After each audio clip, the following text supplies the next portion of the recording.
शिशु संगोपन संस्था संचलित सविता रमेश फिरोदिया प्रशाला अहमदनगर। इयत्ता 3 विषय मराठी। कविता 21वी दोस्त। या कवितेचे कवी आहेत इंद्रजित भालेराव। निर्मिती सौगोरे VR। मुलांनो, या कवितेमध्ये कवी इंद्रजित भालेराव म्हणतात की माझी एक गाय होती, तिला होते वासरू। गाईच्या पिल्लाला आपण वासरू म्हणतो। तोच माझा दोस्त होता। या ठिकाणी दोस्त या शब्दाचा समानार्थी शब्द आहे मित्र।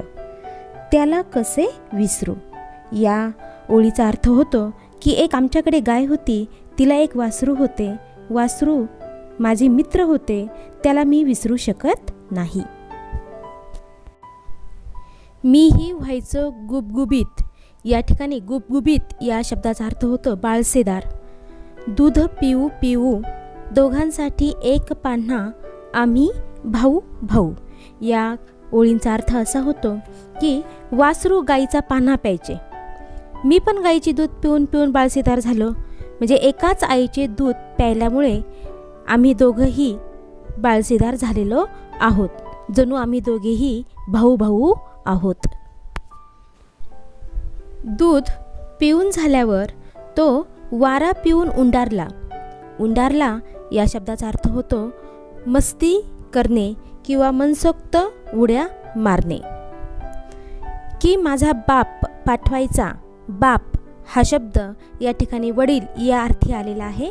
मलाच त्याला ढुंढायला। ढुंढायला म्हणजे शोधायला। ढुंढणे म्हणजे शोधणे। या ओळीचा अर्थ असा होतो की दूध पिऊन झाले की वासरू वारा प्यायल्यासारखे उड्या मारीत, मस्ती करीत। मग माझे वडील वासराला शोधण्यासाठी मलाच पाठवायचे। आम्ही असे उंडारताना भिंगरीच्या पायाने, गाय पाहायची दोघांकडे सारख्याच मायेने। या ओळींचा अर्थ असा होतो की जशी भिंगरी भिरभिरते तसे आम्ही दोघेही रानोमाळ हुंदडायचो, बागडायचो। तेव्हा एकाच मायेने गाय आम्हा दोघांकडे पाहत राहायची। हिरवे हिरवे गवत, कोवळे कोवळे लूस। कोवळे लूस या शब्दाचा अर्थ होतो मऊ टवटवीत। मऊ किंवा टवटवीत। त्याच्यासाठी आणले की गडी व्हायचा खुश। खुश म्हणजे आनंदी।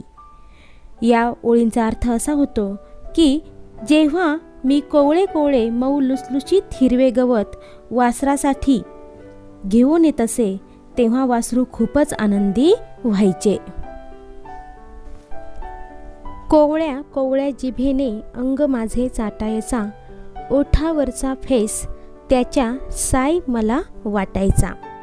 या ओळींचा अर्थ असा होतो की वासरू मऊ कोवळ्या जिभेने माझे अंग चाटायचे, तेव्हा त्याच्या ओठावर आलेला पांढरा फेस मला दुधावरच्या साईसारखा वाटायचा। पाहत राहायचा माझ्याकडे जाताना मी शाळेत, माझाही गुंतलेला जीव त्याच्या नाळेत। या ओळींचा अर्थ होतो की जेव्हा मी शाळेत जायचो तेव्हा हा माझा दोस्त वासरू माझ्याकडे व्याकुळ नजरेने पाहत राहायचा आणि माझाही जीव त्याच्याकडे ओढ घ्यायचा। म्हणजेच आम्हा दोघांना ताटातूट सहन होत नसायची। आज जेव्हा पाहतो मी भावाभावाचं फाटताना, फाटणे म्हणजे दुरावा निर्माण होणे किंवा वितुष्ट येणे। आठवत राहतो दोस्त माझा अंग माझं चाटताना।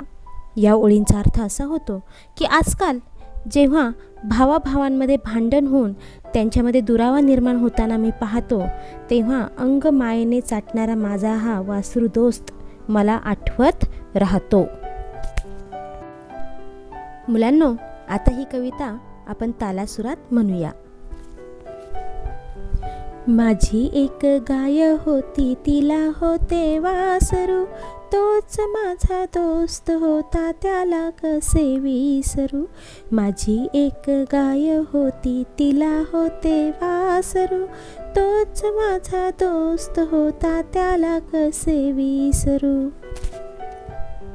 मीही व्हायचो गुबगुबीत, दूध पिऊ पिऊ दोघांसाठी एक पान्हा आम्ही भाऊ भाऊ. मीही व्हायचं गुब गुबीत दूध पिऊ पिऊ. दोघांसाठी एक पान्हा आम्ही भाऊ भाऊ. दूध पिऊन झाल्यावर वारा पिऊन उंडारला की माझा बाप पाठवायचा मलाच त्याला ढुंडायला. माझी एक गाय होती तिला होते वासरू. तोच माझा दोस्त होता त्याला कसे विसरू. आम्ही दोघं उंडारताना भिंगरीच्या पायाने. गाय पाहायची दोघांकडे सारख्याच मायेने. आम्ही असे उंडारताना भिंगरीच्या पायाने. गाय पाहायची दोघांकडे सारख्याच मायेने.